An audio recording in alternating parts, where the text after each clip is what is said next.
Guys, this is the Mrs. Hot Manna Minute here today with Matthew, and today we're going to do a survival stitches. I did this on my other survival channel, Surviving the Tribulation, and I had a bunch of people hit me up with questions. They didn't understand the layout, they didn't understand how to apply it, and that's cool, man.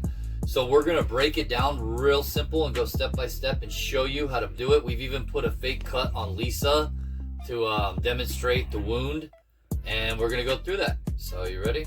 All right. So first of all these items, we're gonna feature them in this video in the description box down below. We're gonna feature 2 survival.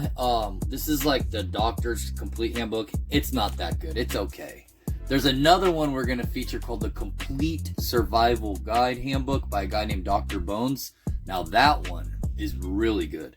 That teaches you how to like pull your own teeth out, like crazy stuff that if there's no hospital, what are you gonna do, right? So you got one of these books, you're like, oh no, I don't know what to do. You go to these manuals and they tell you like what type of surgery, how that body part functions, and how to operate on it.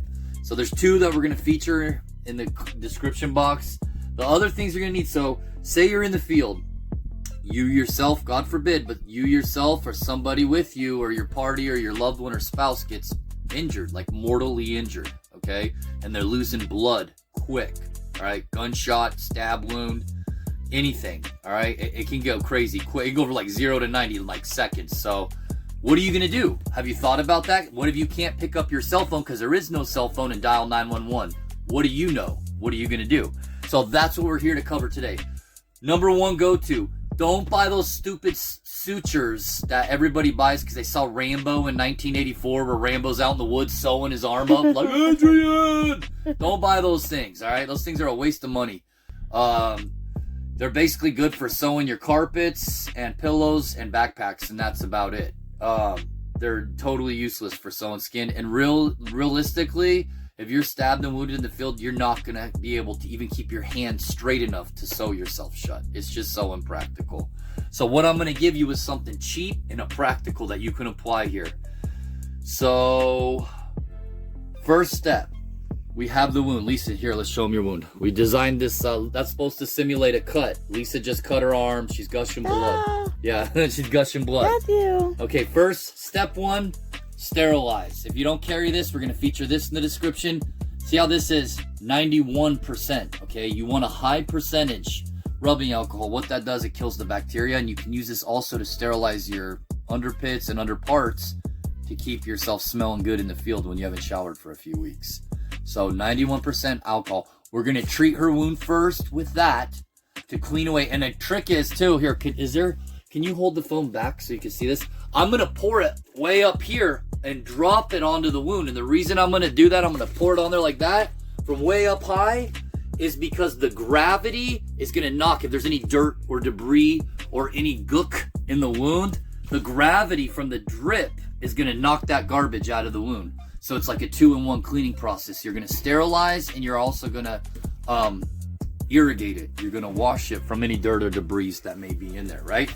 First, we're going to sterilize. Second step. Can I ask a question real quick? Yeah. So 91% alcohol straight on a wound, that is going to hurt. It's going to burn, yeah. All right. Is there anything else that would work? So water, you could do water. Water, but that's not going to sterilize it, correct? I mean, it will to a degree, but not as good as the 90. Because that is going to hurt. It's going to hurt really bad. This whole thing's going to hurt bad, but imagine most people are talking about sewing themselves shut with sutures. How much would that hurt? Right, you know what I mean? And an infection would hurt. This is going to be the only painful part of the process. That's the rest of it's just duct tape and sewing, and you're not sewing into your flesh. I'm going to show you what we're doing. So, all right, cool. So next, then we're going to take our 550 cord. Let's see, what kind of strip about? Or this ain't 550 cord. I'm sorry. This is number 36 bank line, which we're going to try to feature in the description box down below. Okay.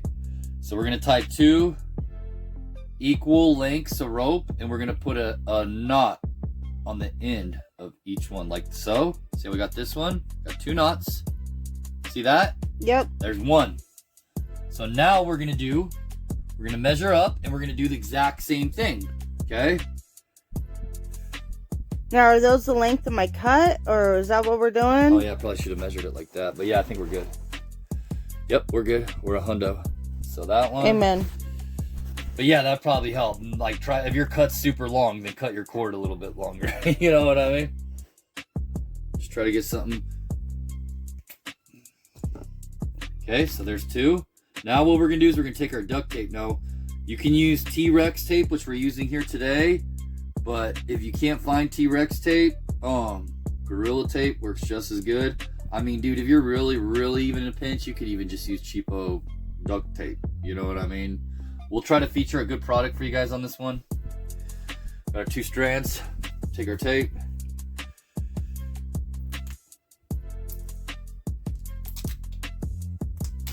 Okay. Got us a nice little piece of tape here. We're gonna take our tape.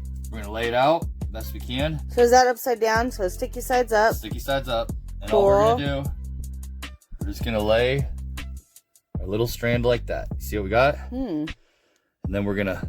Interesting. Hold on a minute. I gotta get it to stay. It's tricky with working with this stuff. You know what I mean? Cool. And then we're gonna fold this over on itself. So we got that. Okay. See? Awesome. Now let's see your arm. We're gonna apply one piece now. So we got Lisa's wound here. We're gonna take this and we're gonna parallel it right alongside her wound. So Lisa's experiencing incredible pain. We're not gonna touch this to the wound. We're gonna keep it next to the wound, just like this. And we're gonna get another piece. Now, a good idea would be this. Check this out. I pre-made a bunch of these, so when the time comes, I'm not making all this out in the field. I got them ready to go to just slap on there. Ooh. Okay?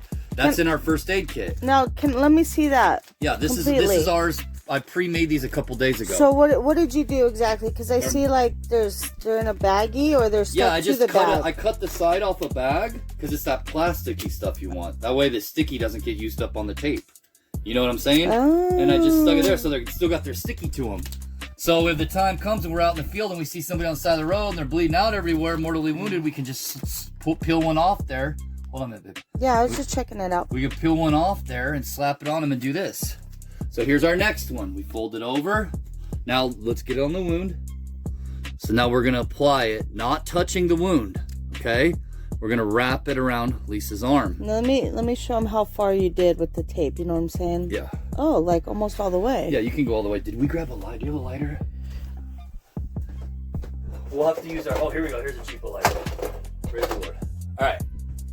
Now, what we're gonna do is we're gonna sew our ends together and close up Lisa's wound. Okay. Oh, it's gaping open. It's a gaping wound. Yeah, hold on. Let me take this off real quick. Cool. Ah. Sorry. That's right.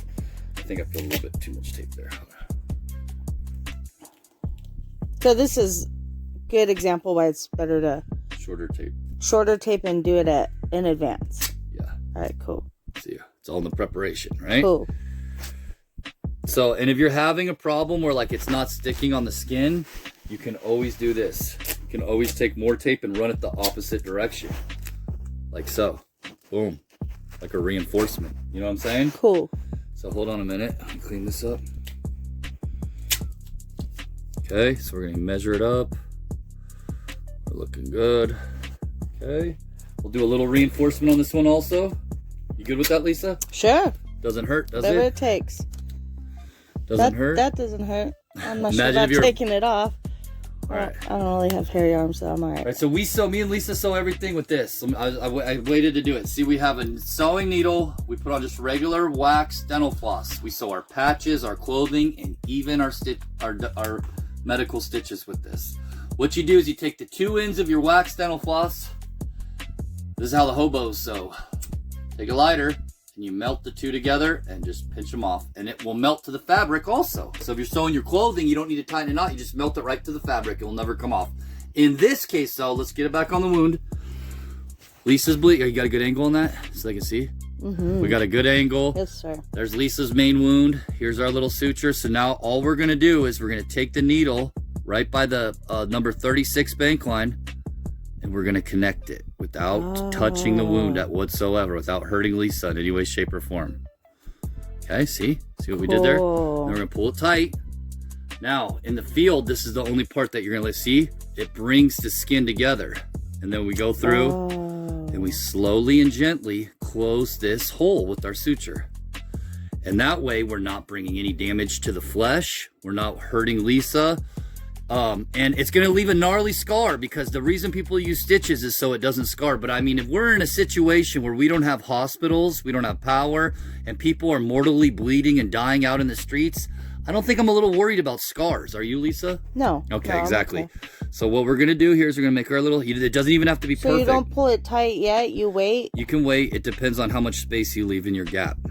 Okay. So let's check this out. Yeah, I'm curious to see. We're going to tighten it down now. Cool. So if we had it prepared in the field, we would just slap it on and start to sew, right? So now let's tighten it up.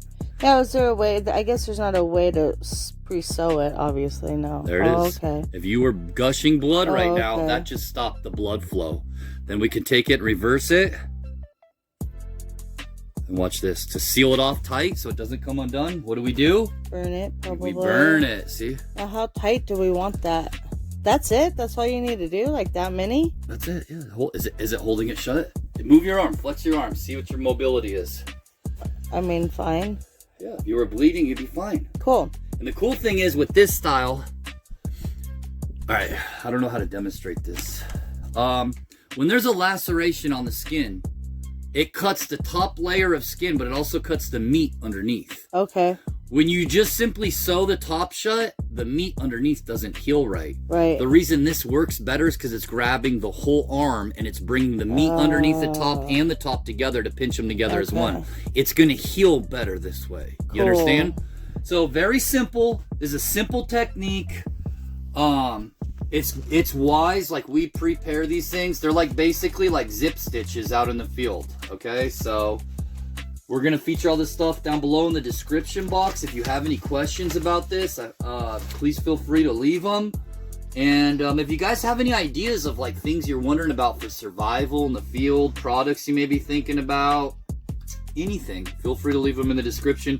If we can help you, we will. You know, all I know is I spent 17 years homeless, riding trains, addicted to drugs, and I learned a lot of stuff like this. And when I got saved, I was like, what a waste of 17 years. And the Lord is showing me, because the day and age we live in, you know, he's going to utilize all the skills I learned all those years being homeless. So amen. Yeah, so this is just like one of the things, like I said in my other video, I seen another dude on YouTube named the Greg Bearded Green Beret. He did this video, but he wasn't the first one to think of this. This is like an old, I originally saw this from these FTRA hobo guys that were from Vietnam, that got out of Vietnam, and they were riding freight trains through Montana. And I met up with them in like 2008, and they were the ones that showed me about this. Awesome. Yeah, so this is like, you know, it's like an old hobo trick.